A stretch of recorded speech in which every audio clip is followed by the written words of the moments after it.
All right, ladies and gentlemen, let's go on to our other big variation in the knight d5 territory, which is going to be the 9 a4 move. So ed knight b8 and a4 instead of c4. This is now the trendiest move around and the hot topic of debate, if you will. The move was introduced by Fabiano Caruana against Magnus Carlsen in their World Championship match. And since then, it has caught on as the main trend. So let's again establish our guidelines and guideposts first before we go into the nitty-gritty so that we understand what's going on. In this line, we are going to follow a different development pattern for the most part, which is that we are going to try to develop this bishop to f5, not to e5, don't do that, before we move the knight out to d7. And the reason for this is because in the a4 variation, white is looking to push the pawn to a5, provoke some kind of a6, and then the b6 square becomes white's main hunting ground. To counter this, we quite often need to park a knight on d7. And now you begin to see the picture. If we have to park a knight on d7 and there is a bishop stuck behind it on c8, then our entire queen side is likely going to be stuck, which is undesired.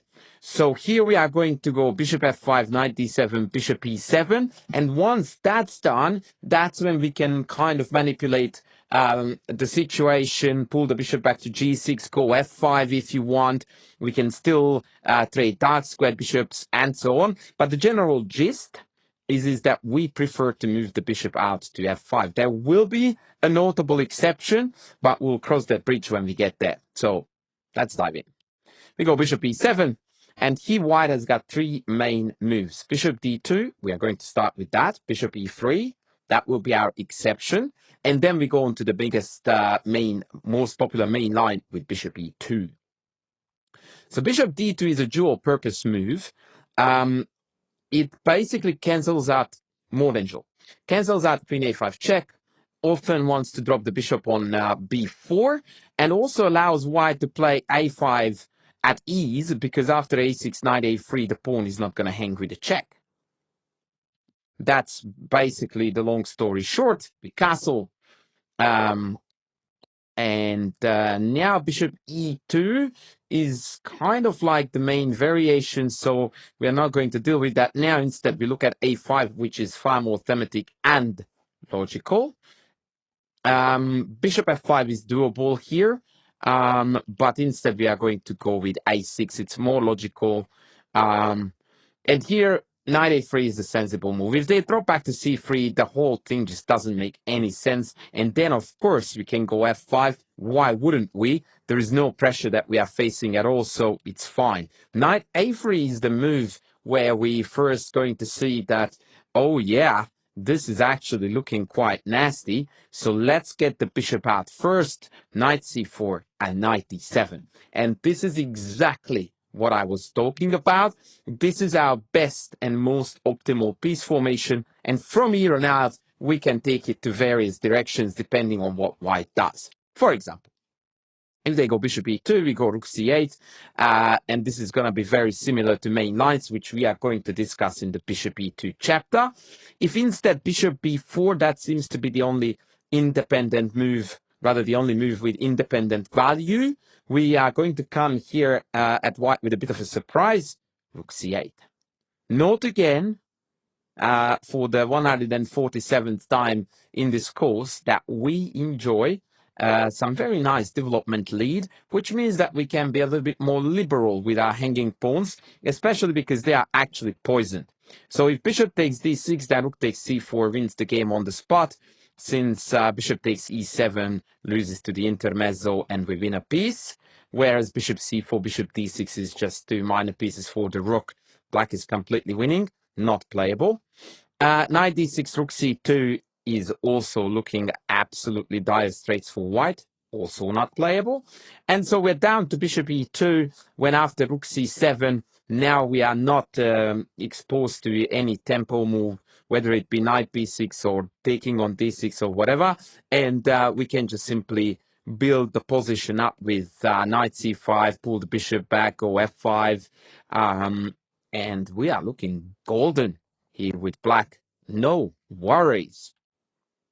And funnily enough, that's as far as the bishop d2 variation goes. And now I'm going to deliver you the exception to the rule. So why is bishop b3 the move against which we need to violate our plan of playing bishop f5 first and go knight d7?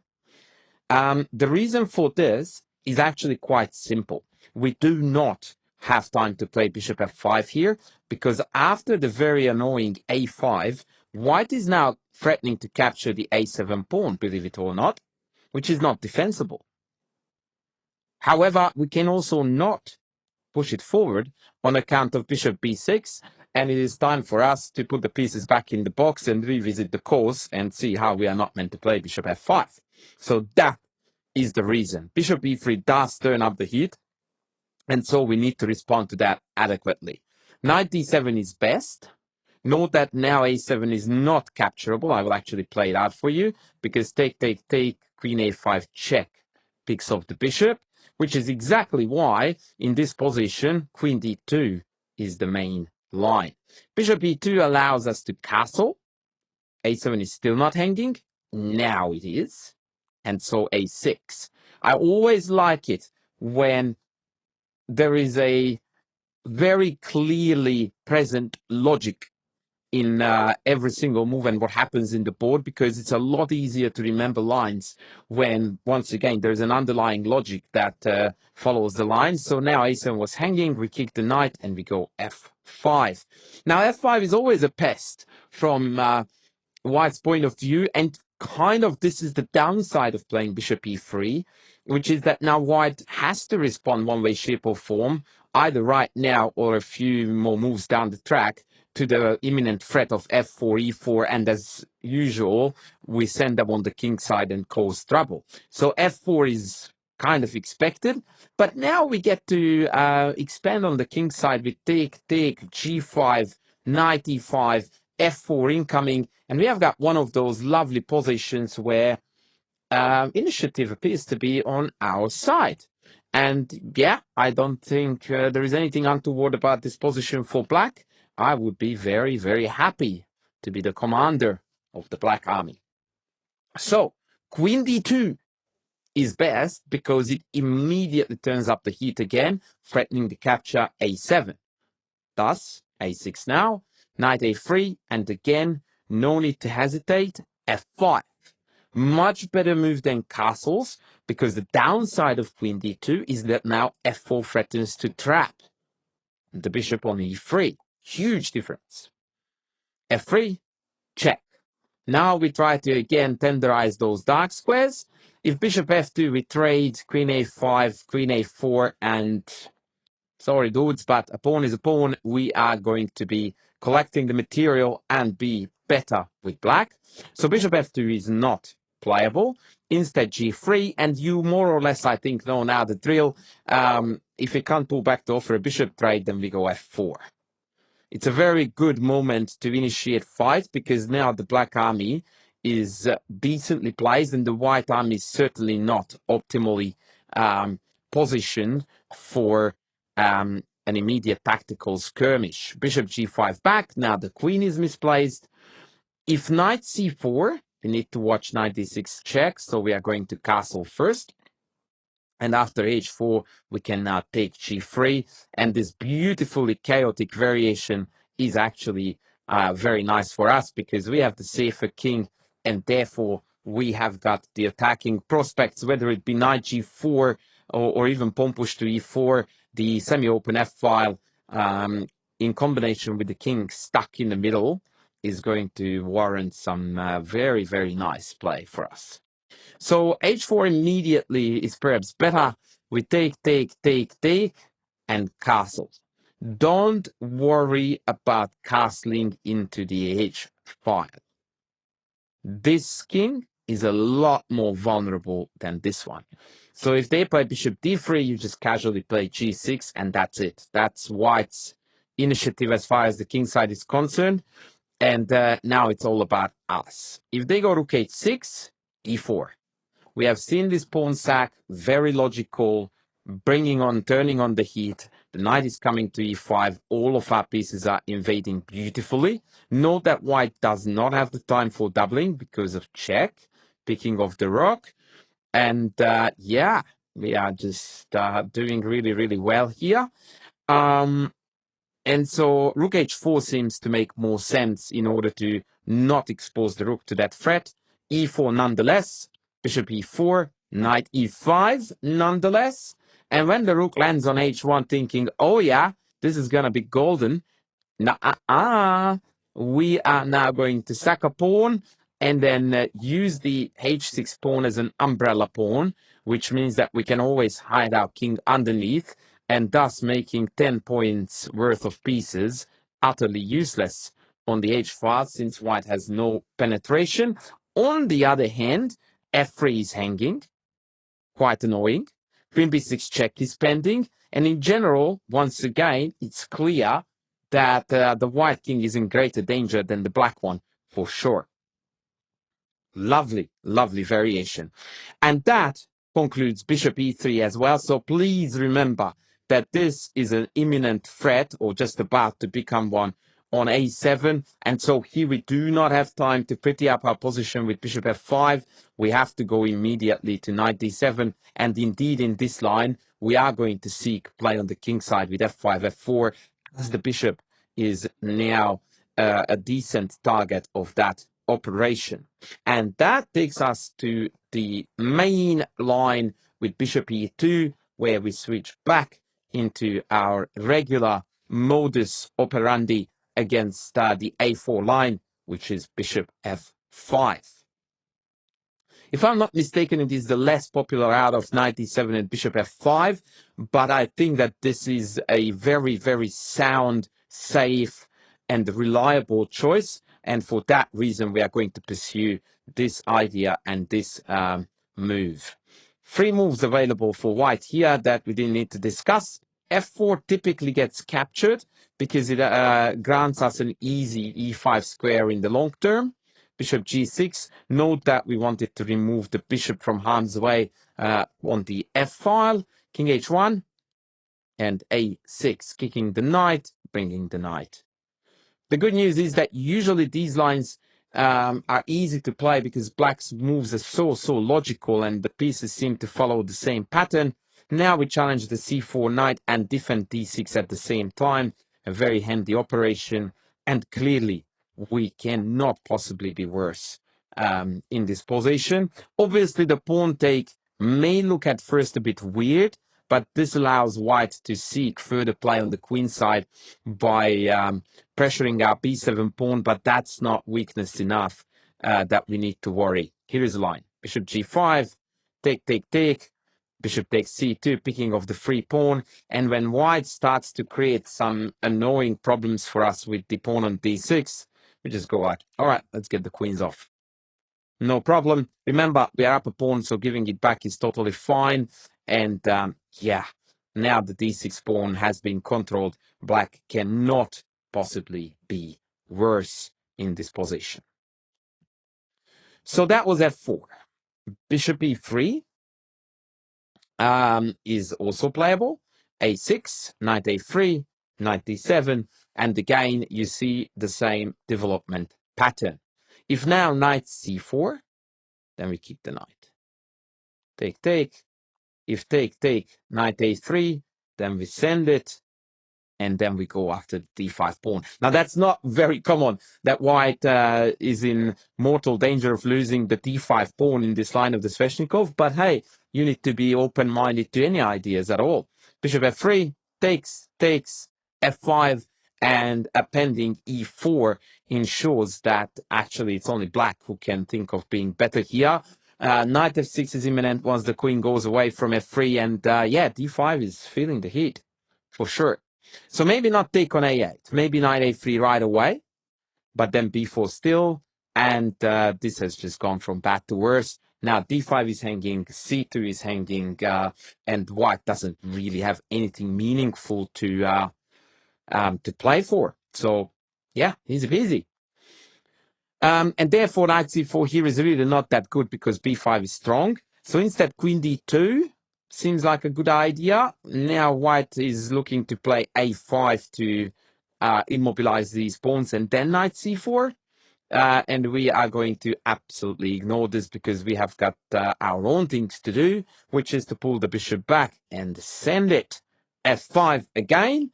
F4, F3, this is always the mantra, always the way. You need to look at both. If F3, F4. And now the one big benefit of having the bishop out here is that the combo of the rook on c8 and the bishop on this diagonal almost always creates this very annoying pressure against c2. Bishop d3, take, pawn takes, queen e8, and we are gearing up with some counterplay here and there. Knight f6, queen f7 can hit the d5 pawn very, very annoyingly. Yeah, nice. If f4, we take, they take, and knight f6. And now instead of e5, we are eyeing with the very delicious e4 square. Bishop f3, queen c7, once again hitting the knight on c4, covering c5, occasionally threatening with a queen c5 check.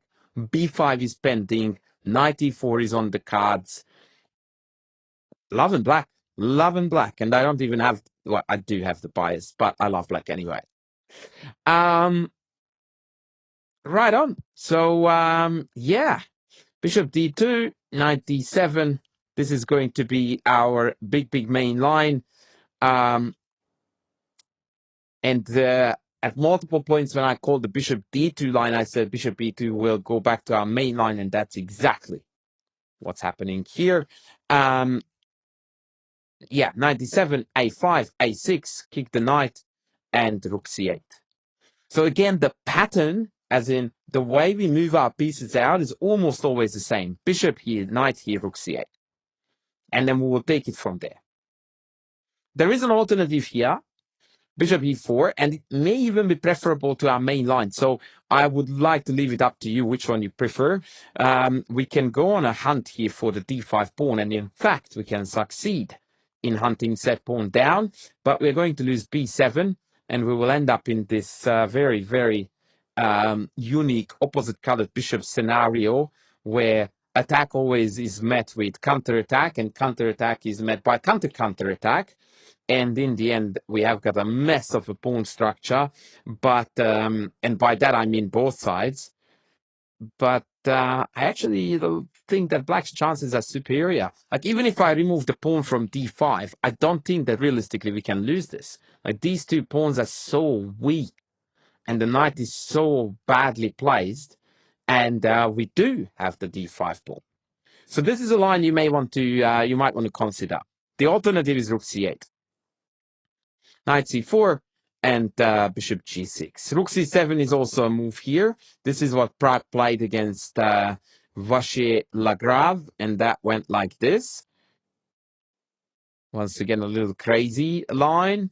And yeah, black's position is once again preferable. A very strange tactical skirmish there too. So we threw in bishop takes c2, and then the rampant knight went to take on f7. Then we recaptured, and then we softened up some squares. And yeah, it seems like our two bishops are a lot more active than theirs. The alternative is to just pull back the bishop to g6 and play a quieter game. Now, here I have 4 lines to offer to you. Let's have a look at them. c3, for my liking, is way too timid. It allows the knight to jump around without hanging the c2 pawn, but I feel that this is just not it. It's too timid. f4, b5. Interesting idea. I don't think that this was necessarily the only move here, but this is very forcing, which can be looked upon as an advantage or a disadvantage. Now, if knight e3, then take, and bishop g5 reminds us that that dark squared bishop is often a key player on in the king side attack. And yeah, We have got this nice position with an extra pawn. The engine thinks that it's equal, but, well, not an extra pawn anymore, but a crazy amount of initiative. Yeah, it's very hard to see how this game is equal as far as I'm concerned. E3 square is on, two bishops are absolutely ravaging kingside and center. Yeah, there's no chance I would ever take this position with white. But you can't argue with the engines. I will tell you that it's equal, but I don't believe the engine. I believe the Sveshnikov power. Yeah, knight b6 appears to me to be more normal. Knight e3 is a weird move. Knight b6, queen b6, king h1. But of course, the downside is that now b2 is hanging. Take, rook a6, and f4. And I'm going to repeat myself because I massively enjoy doing so. Notice how we have got the 4 pawns on the king side rolling up, and they have the 2 connected passes in the center. Guess which one makes me more excited? Of course, the king side ones, because they have an impact on the safety of the king, our favorite Sveshnikov theme. And so d6, bishop f6, d7, the pawn is halted, and black has got nothing to worry about. That was c3. Don't like it. Bishop e3 makes more sense to me. Now we are putting extra pressure on the b6 pawn, and by we I mean white. Rook c7, this is our most common prophylactic move in this position. f5 is an alternative, but it allows this bishop to come in here and be a bit of a pest. This is what white's dream scenario looks like, where b4, rook c1, c5 seems to be coming rather fast. I don't like it. Let's just play rook c7. This looks like a very clumsy move that is not prophylactic, but the opposite of that, but that's not the case, because the point is that now after knight b6, because of the rook is not hanging, we have time to move the knight, whichever way you want. And so that's the way how prophylaxis work as far as rook c7 is concerned. If rook c7, rook c1, excuse me, and of course, knight b6 right there and then wasn't playable because c2 was hanging. Hence, rook c1. F5, f4, take, knight c5. And again, we have got nothing to worry about. The knight is jumping to e4. I then can play bishop g5 to trade the dark squared bishops. We are happy as Larry. Queen d2, logical developing move. f5, usual story. f4, take, knight c5, and at this point we even send a little thank you card to the opponent for conveniently placing their queen in the attacking range of the incoming knight. Rook a3 is a cool rook lift, annoying us or potentially threatening to annoy us with rook b3, but f5, rook b3, knight c5 just does the trick. Rook b6, f4, and call me biased, but I like our chances on the king side a lot more than how I like white's chances on the queen side of doing any kind of damage. Yeah, I think this is just a Sveshnikov dream. And that, ladies and gentlemen, brings us to the final variation with bishop b4, which is our main line. Rook c7 again, prophylaxis. D6 is not capturable on account of the hanging c2 pawn, rook a3, knight c5, and we took care of all of our problems. We are ready to go with f5. If they play f3, we can just throw in bishop g5 first, and black has got no problems at all. We can send the h-pawn up if we want. We can play for f5. Comfortable, easy position, allowing us very fluid and problem-free play. And what's also great news is that that's it. That's all that we need to know about knight d5 followed by a4. And as a matter of fact, this concludes the entire 7 knight d5 variation. And now we are going to graduate into bigger main lines in the Sveshnikov, or rather I should say that we start now looking at the main lines beginning with bishop g5.